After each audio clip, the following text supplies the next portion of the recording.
thin herd this morning, so, but it is spring break, so. All right, Dave is going to take prayer requests and start us with a prayer this morning. So do we have any prayer requests? This sounds really loud. But it does sound different, doesn't it? I'll move it away. Oh, Alan's up there working on it. There we go. Thank you, sir. Wilma Dixon. Yeah.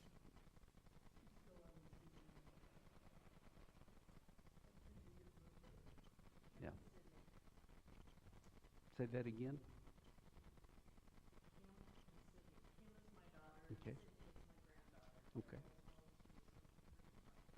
Okay. Kim and Sydney going through some rough times. So, okay.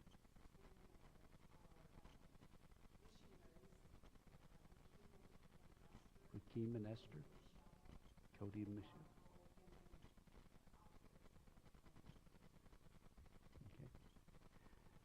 Okay. Our missionaries. Yeah. Anything else?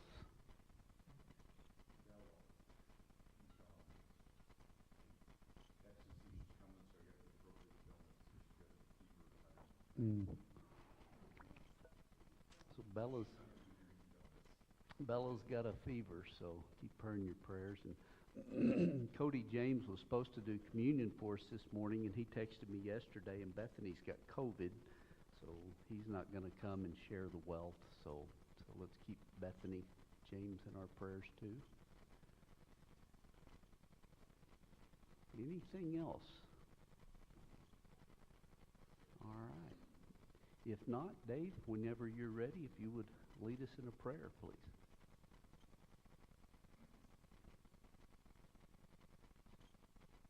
Lord, your mercy and your grace keep our hearts warm and happy, always thinking of you, always energized, always humbly bowing before you. Your mercy and your grace are wonderful things.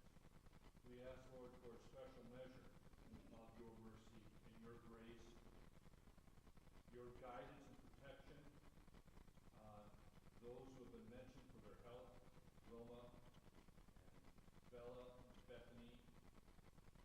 We ask, Lord, for a special consideration also on Kim and Sydney and all those, Lord, who are struggling with in this fallen world.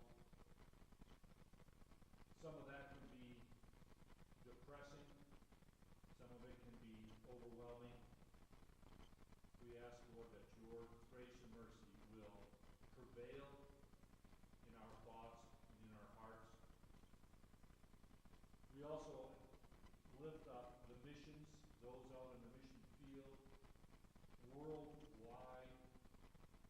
Lord, especially those that we know personally from this congregation that we support. We ask, Lord, that they are protected, they are guided, they are strengthened exceedingly, Lord, by your Spirit.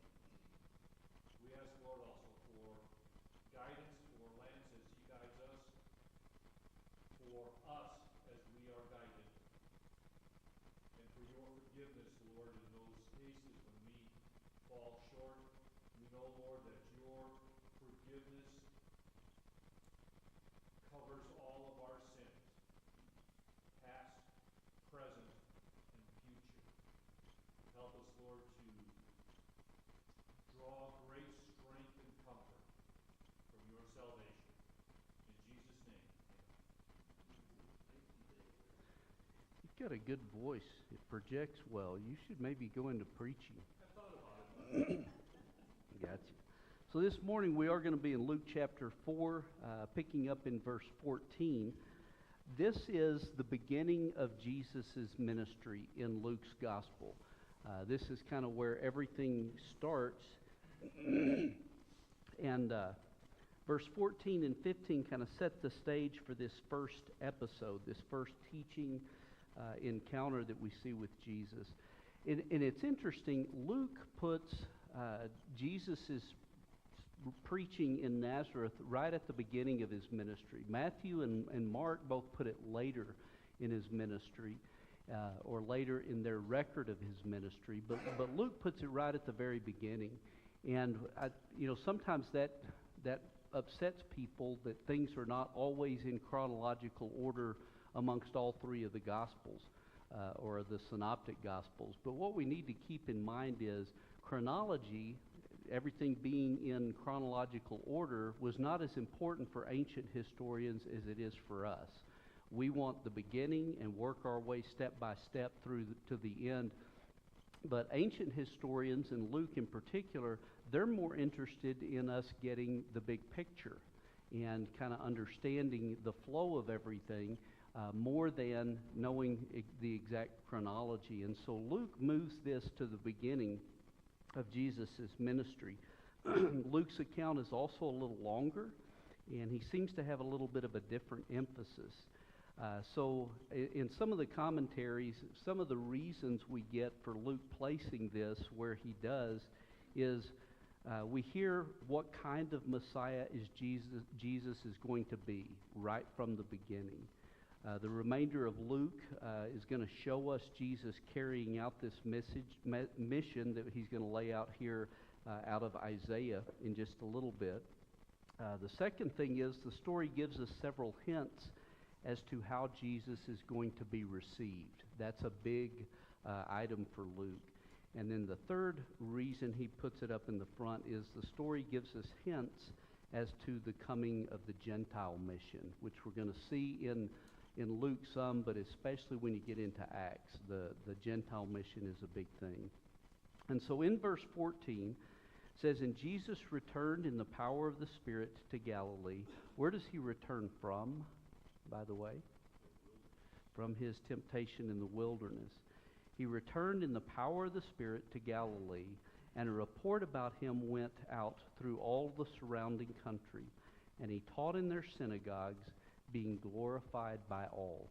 So Luke does, in that statement, tell us that Jesus doesn't come out of the wilderness and immediately go to Nazareth and speak at the synagogue. There were other things he did before then. So Luke does let us know that there were other things that happened, but then he gets right into this other story, beginning in verse 16. "And he came to Nazareth, where he had been brought up. And as was his custom, he went to the synagogue on the Sabbath day, and he stood up to read. And the scroll of the prophet Isaiah was handed to him. He unrolled the scroll and found the place where it is written, 'The Spirit of the Lord is upon me, because he has anointed me to proclaim good news to the poor. He has sent me to proclaim liberty to the captives and recovering of sight to the blind, to set at liberty those who are oppressed, to proclaim the year of the Lord's favor.'" And we're going to stop right there for just a minute.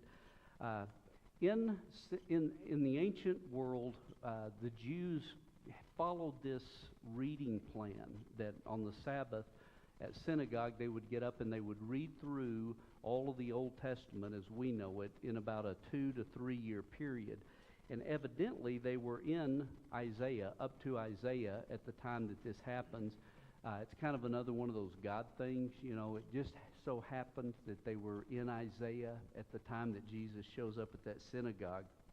And we know that that's the case because the assistant hands him that scroll.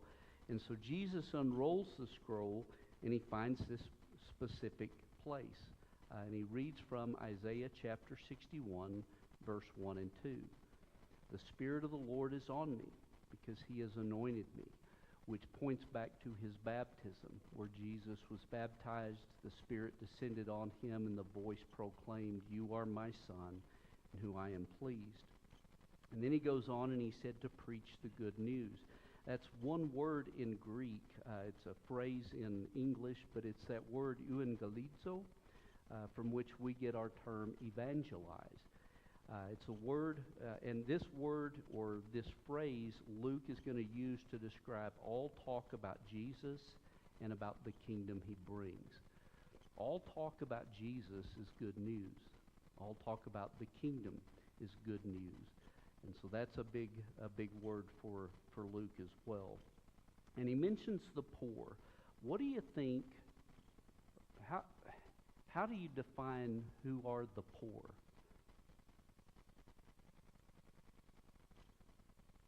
Poor is a relative term, financially speaking. But who does God mean in Isaiah? Who does Jesus mean when he says to proclaim good news to the poor?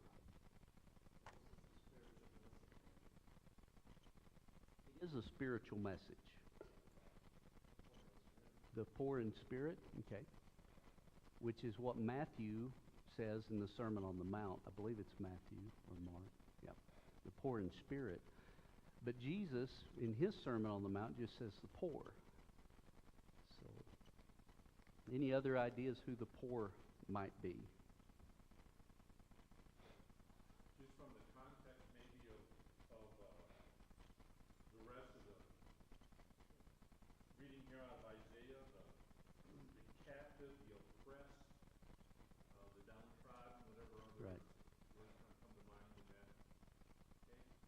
Yeah, I think so. I think it's a big term that covers a whole lot of people. I don't have a specific answer for you. I just wanted to see if any of you could clear it up for me. But it's another big theme, big concern for Luke is the poor. But if you go back through the Old Testament, the poor have always had a special place in God's heart. Those who don't have as much as everyone else. And then he says freedom for the prisoners. What kind of prisoners do you think Jesus is going to bring freedom for? Or the way the ESV translated is liberty to the captives. What kind of captives or prisoners?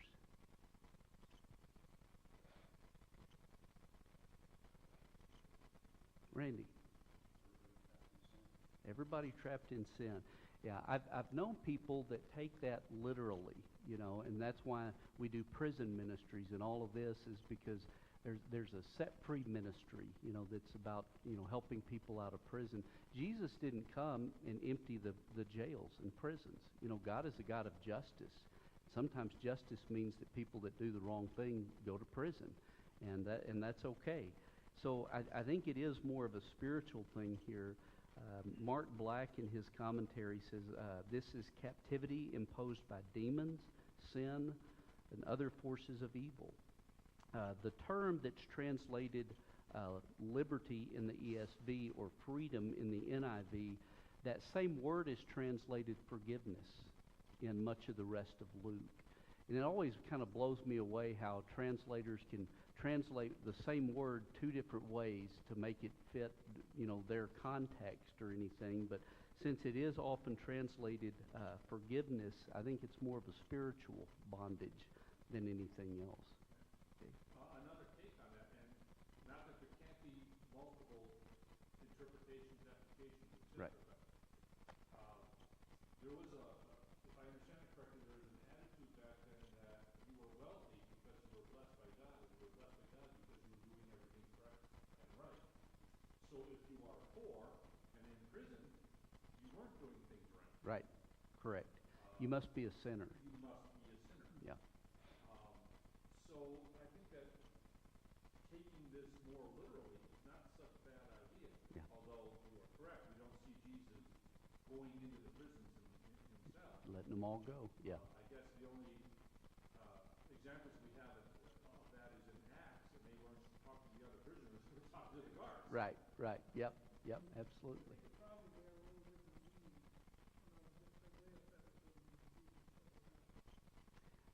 I think it had a different meaning from when Isaiah said it than when Jesus. And what would be the difference, do you think?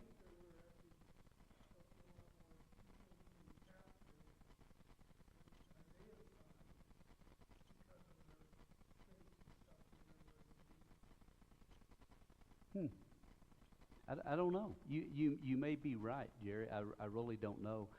I know every one of the Jews in Jesus' time were living under Roman oppression. So I don't that could be. That could be. He goes on then and talks about recovery of sight. which we know does happen literally. Jesus does open the eyes of the blind, but it could also refer to the seeing that comes from those who are in darkness, those who are spiritually blind, and Jesus opens their eyes as well. The oppressed, liberty to those who are oppressed. Mark Black said this is a generic category covering all of those who are beaten down by sin, demons, sickness, circumstances, and other people. You know, it kind of encompasses a lot of this. And I think all of these categories kind of overlap to some extent. And then he goes on and he says, to proclaim the year of the Lord's favor. And again, Mark Black, I just really like his commentary. He says, this is a remarkable time the prophets had longed for, the time in which Jesus' listeners lived. The Messiah had arrived. It's the year of the Lord's favor. But it's interesting, if you turn back to Isaiah chapter 61, and I encourage you to do that, Luke doesn't quote, he seems to stop mid-sentence there. Because if you go back to Isaiah 61, and we're going to read the first 4 verses, Jesus stops in the middle of verse 2, but it says, the Spirit of the Lord is upon me, because the Lord has anointed me to bring good news to the poor. He has sent me to bind up the brokenhearted, to proclaim liberty to the captives, and the opening of the prisons to those who are bound, to proclaim the year of the Lord's favor. And that's where Jesus stops. But look at the next line of that. And the day of vengeance of our God. And then he goes on to comfort all who mourn, to grant to those who mourn in Zion, to give them a beautiful headdress instead of ashes, the oil of gladness instead of mourning, the garment of praise instead of a faint spirit, that they may be called oaks of righteousness, the planting of the Lord, that he may be glorified. They shall build up the ancient ruins, they shall raise up the former devastations, they shall repair the ruined cities, the devastations of many generations. Why do you think Jesus stops where he does in his quote of Isaiah chapter 61? Jerry. Jesus tells us why. Specifically identifies this passage that he read as a prophecy. Mm-hmm. The fulfillment of that prophecy is how that tells me. Yeah. But he doesn't say that he's come, he says he's come to proclaim the year of the Lord's favor, but he doesn't say in the day of his vengeance. Isn't he fulfilling that prophecy as well? What's that? Not that day. Not that day? Maybe the second coming is what the commentary I have on the passage in Isaiah. Yeah. And I remember once we had a discussion when I was in preaching school about this same kind of thing. We tend to always think that judgment comes off in the distance at the second coming. That's a very common idea. But really, judgment came with Jesus the first time as well. Because from the day Jesus came, all those who have accepted him will be declared righteous. All those who deny him will be judged. And so in some way, judgment does come at that point as well. The ultimate final judgment will come. But it's just interesting to me that he stops there where he does.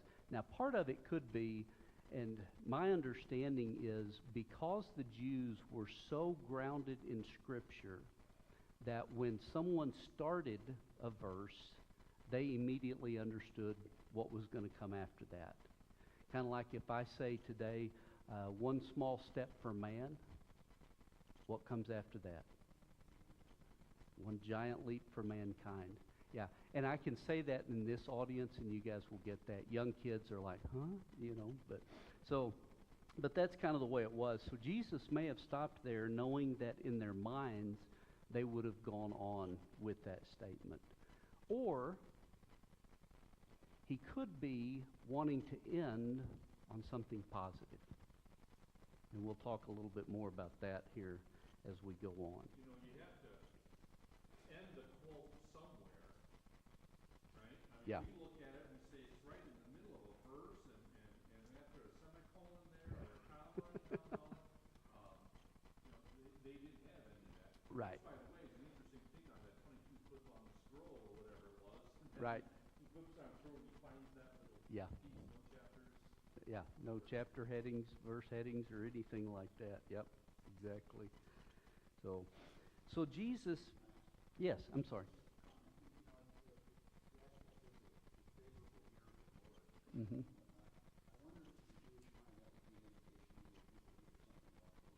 Yeah. Yeah. I think so. I think what Jesus is doing here is he's proclaiming without a doubt that he is the Messiah. You know, this is the time when God is doing what he promised all back in those days. And so there's a lot that could be wrapped up in that I think would go through the Jewish mind.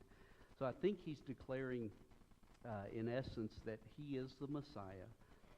But he's also rejecting the political and military images of the Messiah, which is something that they would have in their minds. And maybe that's why he doesn't go on further, because if you read on further, it seems more like you get into a little more of that military or political stuff in there.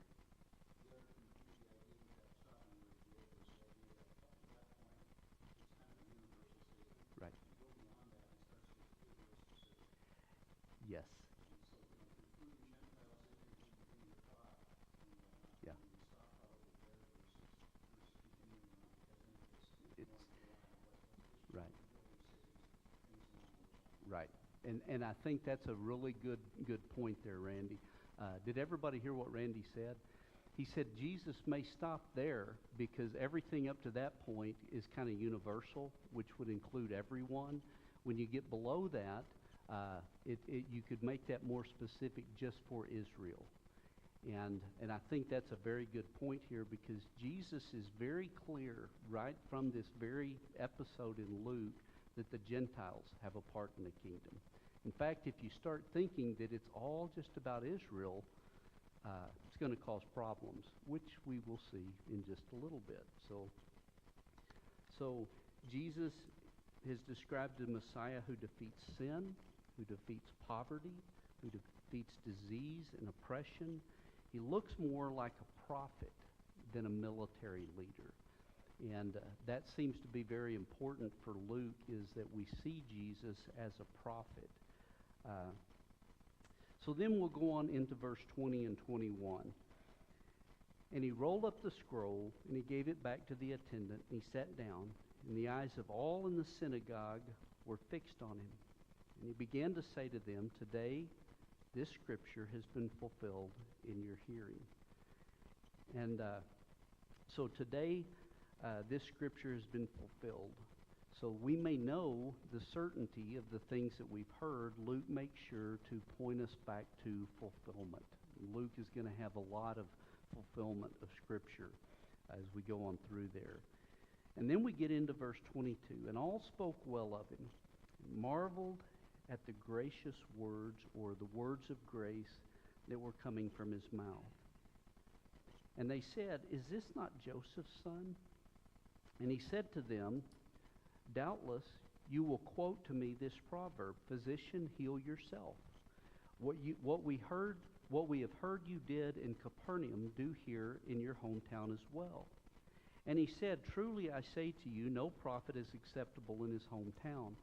But in truth I tell you, there were many widows in Israel in the days of Elijah, when the heavens were shut up 3 years and 6 months, and a great famine came over the land.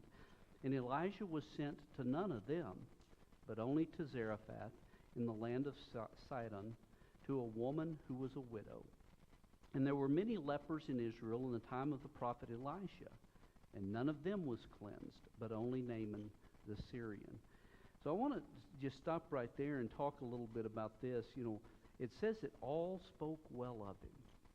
They liked the gracious words, or the words of grace that came out of his mouth. At least at first they did. And he could have stopped right there and he could have had this group of really happy people that really wanted to follow Jesus, and oh, this is wonderful. Everything is going to get better now. The world is great because Jesus is here. That's a great way to build a church, is if you just preach the good stuff, right? The stuff that makes people happy, stuff that makes people want to come back and feel happy again. But Jesus kind of ruins it. He's given them something sweet, but we understand, and Jesus preaches this, the kingdom is not just about making people happy. It's about transforming. It's about transforming them, which means that certain attitudes, actions, and beliefs may need to be changed. There may be toes that need to be stepped on every once in a while. And so while they liked what they heard, there was still some misunderstanding.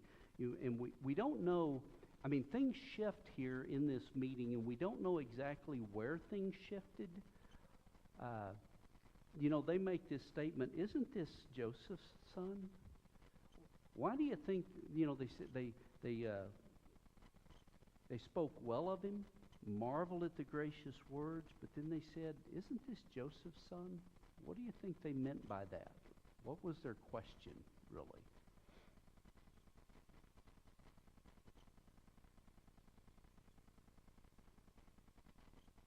He was one of the poor, the downtrodden. He was a blue-collar worker, just a son at that.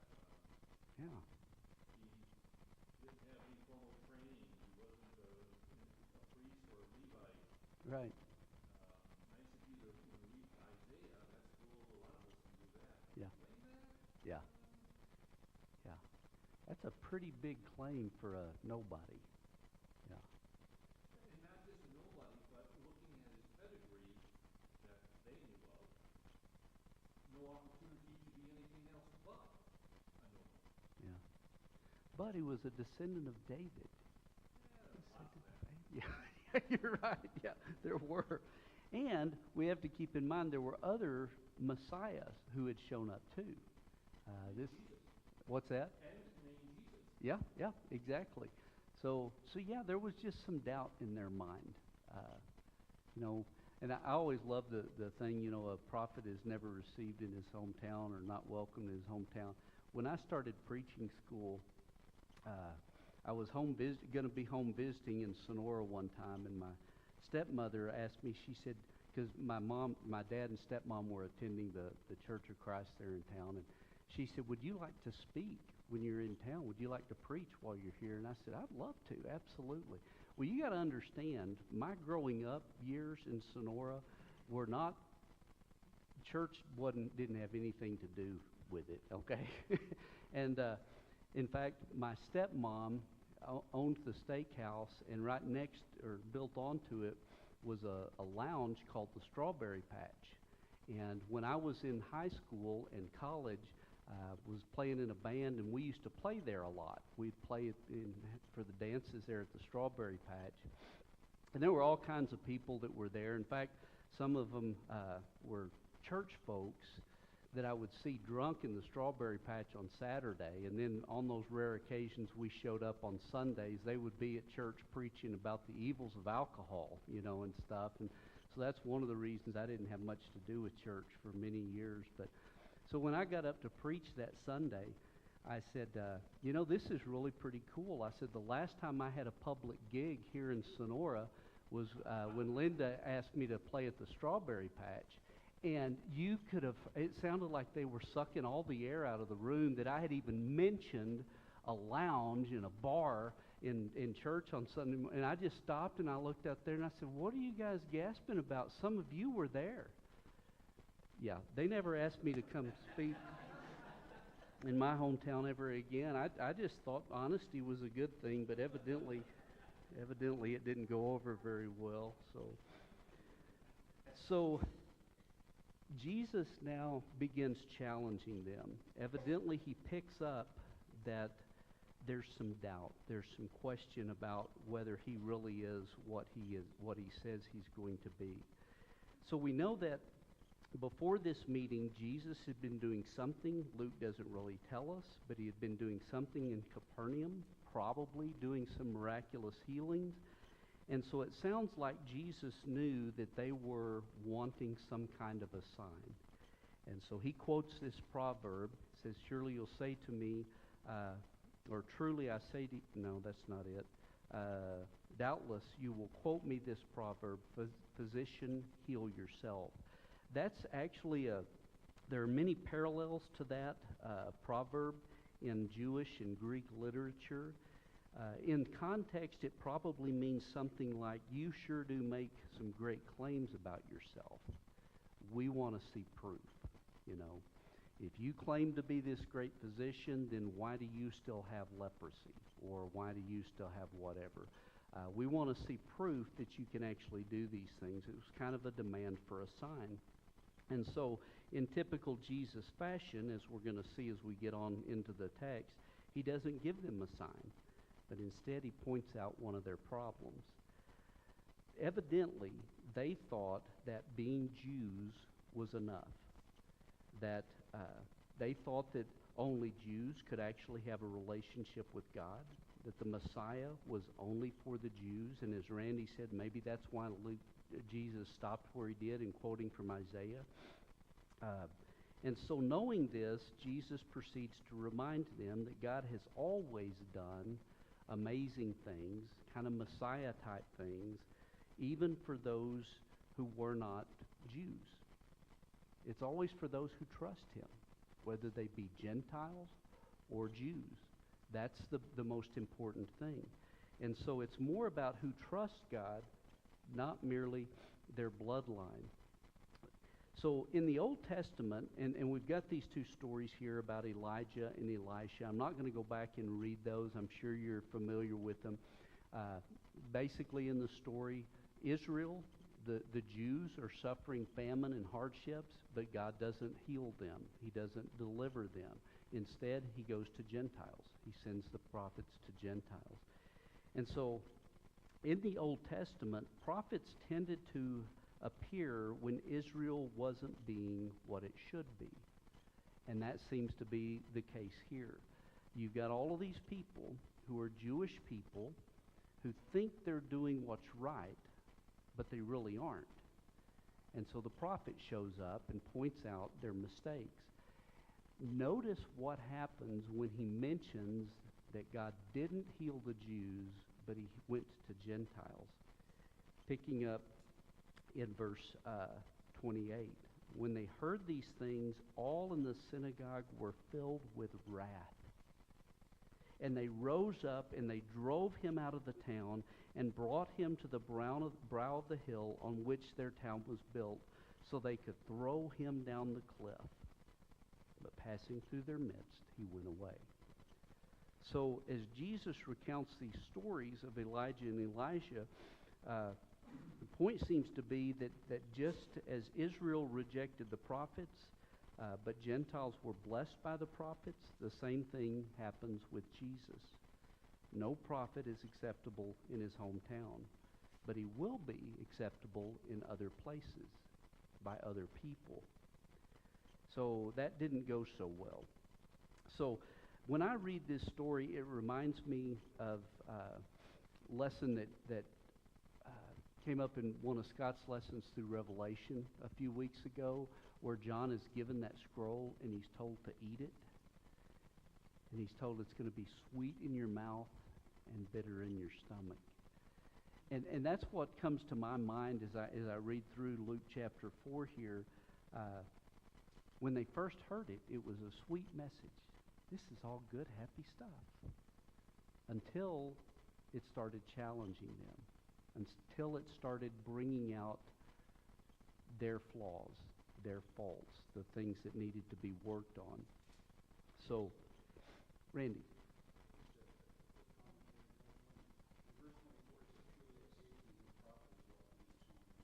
Mm-hmm.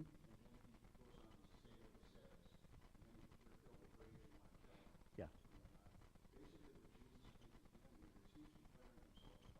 Right. Yeah. Yep. Exactly. Yep. Jerry.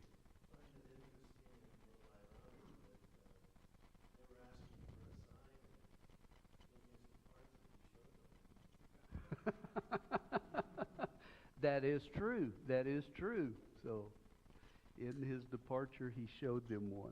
But I bet they didn't get that one either, you know? So,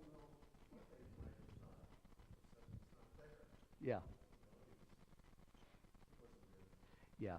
That, I would love to see, and I've seen movies where they portray this, and I just don't know. I would love to have been there. That would have just been neat. But as a friend of Jesus, not as Yeah, oh, absolutely. Of course. I mean, I would never show up being narrow-minded and wrong about anything.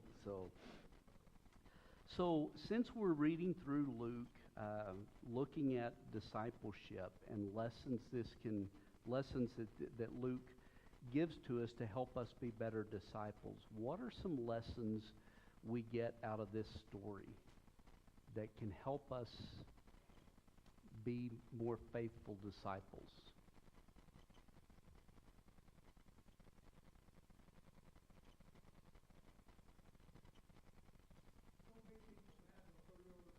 Don't make people mad, they'll throw you over a cliff.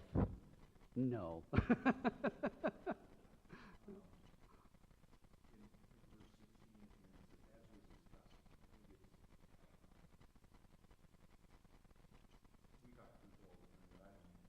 Yeah. Right.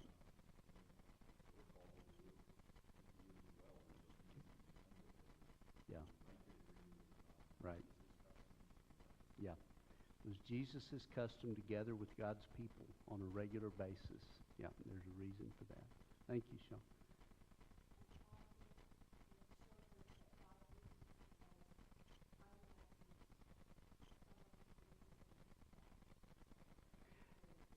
Yeah. God uses people that the rest of the world may not expect. So, and the reason I rephrased it that way is because everything from Jesus' conception on is pretty spectacular. I mean, but the rest of the world didn't see him that way. So, which, by the way, I'm just, next Saturday, I'm going to go over to Billings. Lyle Newell, who was in Lewistown for the last several years, passed away. Did any of you know Lyle? I didn't think so. Lyle was a preacher in Marysville, Washington, when I was a brand new Christian. And he has roots here in Montana. I actually went to preaching school with his son-in-law, but back in the day, like I say, I was a brand new Christian. I didn't know all of the church rules, and so I was always doing stuff that was wrong. I knew I wanted to serve God, and so I remember once I took my youth group and we had a bake sale to raise money to go to a camp, and I was instructed then that Churches of Christ don't do bake sales. But since I didn't grow up in the Church of Christ, I didn't know that. And I directed a camp one year, and I allowed mixed bathing. Any of you know what that is? I did not. I'd never heard of it, and I got in trouble for it. But so there were a lot of things I didn't know back in those days. I was pretty rough around the edges. But Lyle and the preacher there in Everett named Dennis Russell, they both took me under their wing, took me to Toastmasters, got me involved with that. First time I ever preached was at Lyle's church there in Marysville. Lyle's the one that talked me into doing the teen camp that year, and I kept telling him, I've never even been to a church camp. I don't know anything about a church camp. And he just kept saying, you'll be fine, you'll be fine. And so they asked me to speak at his funeral, and I've just been thinking a lot about how it would have been so easy for he and Dennis both to look at me and say, there's no hope for this kid. Totally, it will never amount to anything. And yet they gave me their time, and the most unlikely of people God can use. So I appreciate you bringing that up, Kathy. Anything else we learn out of here about discipleship?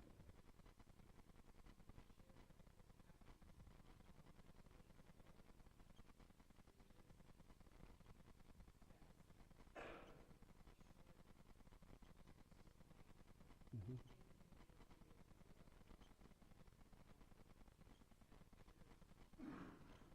So are you saying sermons should be very short and brief and to the point?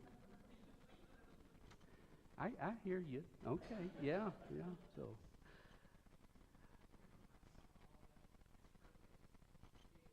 Yeah, yeah, yeah, absolutely. And there's a lot of truth to that. So. Well, here are some things that I wrote down that I think are important lessons for us to understand, and that is, number one, people, even devout religious people, will still have their hang-ups and may react with hostility when those hang-ups are challenged. And sometimes we have to challenge people on what they're doing. Again, Jesus didn't just stop with a happy feel-good lesson. Because if all we ever got were happy feel-good lessons, then why should I change? And there are things in our lives that need to be changed. And so, but sometimes then when people point those out, even if we are devout and religious, we can react with hostility. And sometimes as we share the good news with other people, it's not just all happy stuff, but the good news includes that necessity to be transformed and changed. Sometimes people are going to react hostilely. That doesn't sound right. With hostility. Thank you very much. Yes, towards us. And I think, sometimes we need to have that in the background, because otherwise, if people are always hostile to us, then we can begin to think that we're not doing the right thing. So sometimes I think that's important. Another part of that is that good news is not always accepted. Even Jesus didn't win everyone, and we won't either. There will always be people that just will not accept it, will not want to change. Another thing I wrote down is we can't stop, and I've already mentioned this, we can't stop just saying the sweet things. The good news also comes with demands to change and to grow. If we avoid things that might offend or challenge, we haven't been faithful to the good news. Prophets have always been rejected. When we share God's word with people, we may be rejected too. And then the last one that I wrote down here is some religious people don't want outsiders to be saved. I think that's kind of what the problem was here, and Jesus knew their attitude towards the Gentiles. And so right here at the very beginning, he makes it clear God has always reached out and saved even the Gentiles. He came to save even the Gentiles. And we don't like to admit it, but sometimes there are church folks that don't want others in their midst. Others aren't welcome here unless you're just like us. And I think there's a big lesson for us there is we need to develop the same kind of attitude that God has, the same kind of attitude that Jesus has, that the message, the good news is for everyone. So.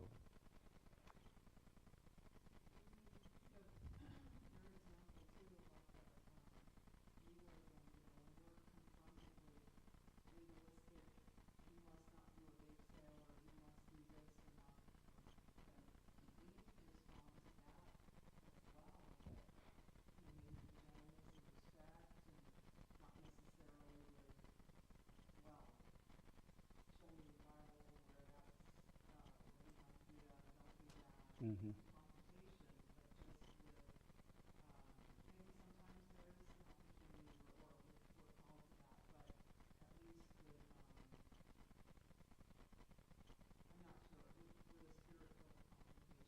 Mm-hmm. Yeah.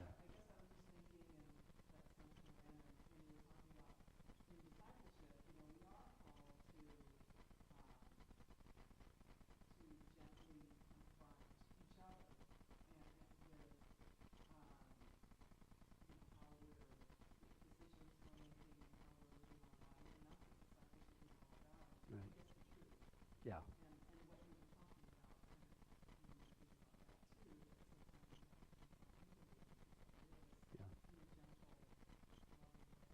So do you think Jesus confronted their legalism in a gentle, loving way? No, but he had the authority to confront it as he was led to by the Spirit. Am I well presumed to have that authority? When, and I'm challenging you a little here and there. When Peter, when Paul confronted Peter about not eating with the, the people, do you think he confronted him gently, lovingly? No, and that's where I think we have to be spiritual. And yes, Maybe yeah. not a point where it's not with gentleness. And that was my point. We do have to submit to the guidance of the Holy Spirit. I think sometimes there are times we have to confront with some boldness.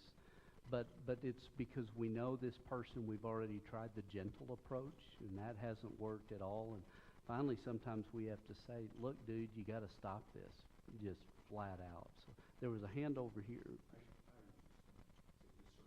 Yeah, yeah. Yep. Yep. Yep. Yeah. Oh, yeah. So,